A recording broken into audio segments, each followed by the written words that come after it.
ಕೋಣಗಳಿಗೆ ಕಟ್ಟಿದ್ದ ನೇಗಿಲು ಕಳಚಿ ಬಿದ್ದು ಓಟಗಾರ ಬಾಕಿಯಾದರೂ ಕೂಡ ಕೋಣಗಳು ಶಿಸ್ತಿನಿಂದ ಓಡಿ ಪ್ರಥಮ ಬಹುಮಾನ ಪಡೆದ ಒಂದು ಅಪರೂಪದ ಸನ್ನಿವೇಶ ಗುರುಪುರದ ಮೂಳೂರು ಅಡ್ಡೂರು ಜೋಡುಕರೆ ಕಂಬಳದಲ್ಲಿ ಸಾಕ್ಷಿಯಾಗಿದೆ.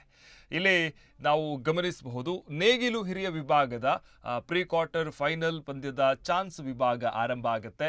ಹೊಸಮಾರು ಸೂರ್ಯಶ್ರೀ ರತ್ನ ಸದಾಶಿವ ಶೆಟ್ಟರ ಬಿ ಕೋಣಗಳು ಅಂದ್ರೆ ಬಾರ್ಗಿ ಹಾಗೂ ಬೊಳ್ಳೆ ಕೋಣಗಳು ಅಡ್ಡೂರು ಕೆರೆಯಲ್ಲಿತ್ತು.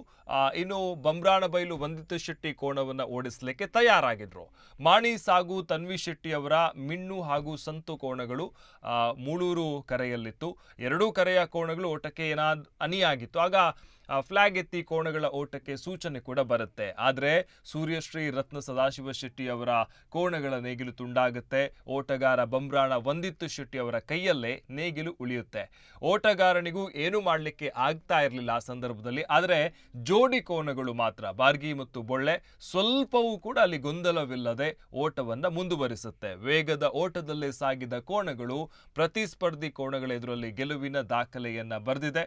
ಅಂದ್ರೆ ಇದೊಂದು ವಿಶೇಷ, ಯಾಕಂತ ಹೇಳಿದ್ರೆ ನೇಗಿಲು ತುಂಡಾದಂತಹ ಸಂದರ್ಭದಲ್ಲಿ ಕೋಣಗಳು ಅಷ್ಟು ಈಸಿಯಾಗಿ ಓಡೋದಿಲ್ಲ ಮತ್ತು ಅದು ಒಂದಷ್ಟು ಪ್ರಾಕ್ಟೀಸ್ ಕೂಡ ಬೇಕಾಗಿರುತ್ತೆ. ಇಲ್ಲಿ ವಿಶೇಷ ಏನು ಅಂತ ಹೇಳಿದ್ರೆ, ಈ ಹಿಂದೆ ಪ್ರಮುಖವಾಗಿ 1981ರಲ್ಲಿ ಕೊಮ್ರಬೈಲು ಅಮ್ಮು ಪೂಜಾರಿ ಅವರ ಜೋಡಿ ಕೋಣಗಳು ನೇಗಿಲು ಹಿರಿಯದ ವಿಭಾಗದ ಫೈನಲ್ ಪಂದ್ಯದಲ್ಲಿ ನೇಗಿಲು ಓಟಗಾರನ ಕೈತಪ್ಪಿದ್ರೂ ಕೂಡ ಕೇವಲ ಕೋಣಗಳೇ ಓಡುವ ಮೂಲಕ ಅಂದು ಕೂಡ ಪ್ರಥಮ ಸ್ಥಾನ ಬಂದಿರುವುದನ್ನ ಒಂದಷ್ಟು ಕಂಬಳಾಭಿಮಾನಿಗಳು ನೆನಪಾಡಿಕೊಳ್ತಾರೆ. ಇದೀಗ ಅಂತಹದ್ದೇ ಒಂದು ಸನ್ನಿವೇಶ ಇವತ್ತು ಸೃಷ್ಟಿಯಾಯಿತು. ಹೊಸಮಾರು ಸೂರ್ಯಶ್ರೀ ಬಿ ಅಡ್ಡೋರುಡು, ಮಾಣಿಸಾಗು ಬಿ ಮುಳ್ಳೂರುಡು.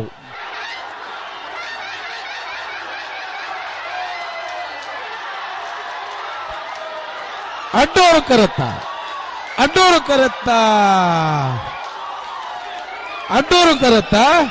ಹೊಸಮಾರು ಸೂರ್ಯಶ್ರೀ